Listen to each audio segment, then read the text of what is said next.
Мустафа Ага, известно уже, что Ахтем Чийгоз и Ильми Умеров находятся в Турции. Расскажите о деталях, как они оказались в Турции, какие шли переговоры, с кем и между кем? Вопрос об освобождении наших политзаключенных, о репрессиях в Крыму против наших соотечественников Украины, в частности, Министерством иностранных дел нашей страны и президентом Порошенко поднимался неоднократно.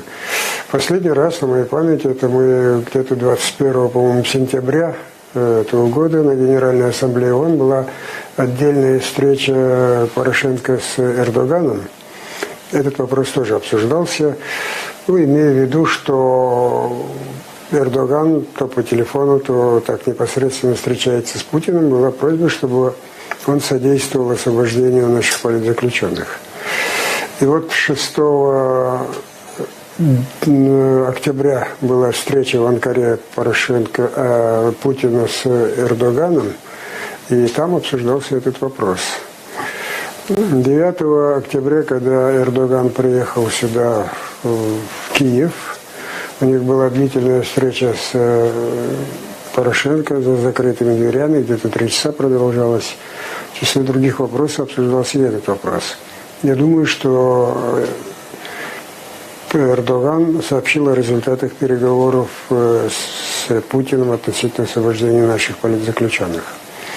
Сегодня утром Ахтем Чийгоз и Ильми Умеров привезли их в аэропорт. Говорили, что сотрудники ФСБ сказали адвокату Полозову, что там состоится протокол, подписание протокола о передаче Ахтема Чийгоза и Ильми Умерова турецкой стороне. И что будто бы там сел также какой-то военный самолет турецкий. Хотя позднее потом Полозов сказал, что никакого самолета он там не видел. Полозов увиделся с Ахтемом, Ахтем передал ему вещи, и потом они там исчезли в аэропорту.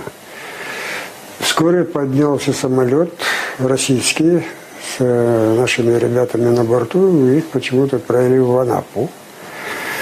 А еще где-то через 1,5 часа сообщили, что из Анапы самолет направляется в Турцию, в Анкару.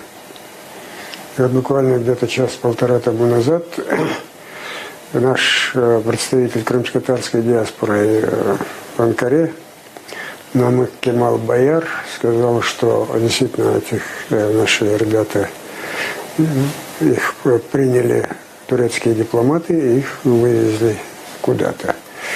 Но им сообщили, что они будут проходить там медосмотр. Медосмотр и, видимо, лечение, потому что за годы пребывания Ахтема Чийгоза в заключении у него очень много набралось проблем, а там никакой медицинской помощи практически не оказывали. А у Ильми еще сложнее ситуация, у него Паркинсон, сердце и много других еще болезней. Поэтому они определенное время, видимо, там будут лечиться. Ильми Умерову и Ахтему Чийгозу предлагали какие-то условия о том, чтобы они были переведены в Турцию? Нет, каких-либо условий не было. Во-первых, о перевозе в Турцию тоже разговора не было. Речь шла об освобождении. Я еще, когда был в Страсбурге на сессии Парламентской ассамблеи Совета Европы, мне звонил Полозов и говорил, что в тот же день к нему, к Ахтему Чийгозу, в камеру пришли 2 российских генералов ФСБ и сказали, что достигнуто соглашение между Эрдоганом и Путиным об их освобождении.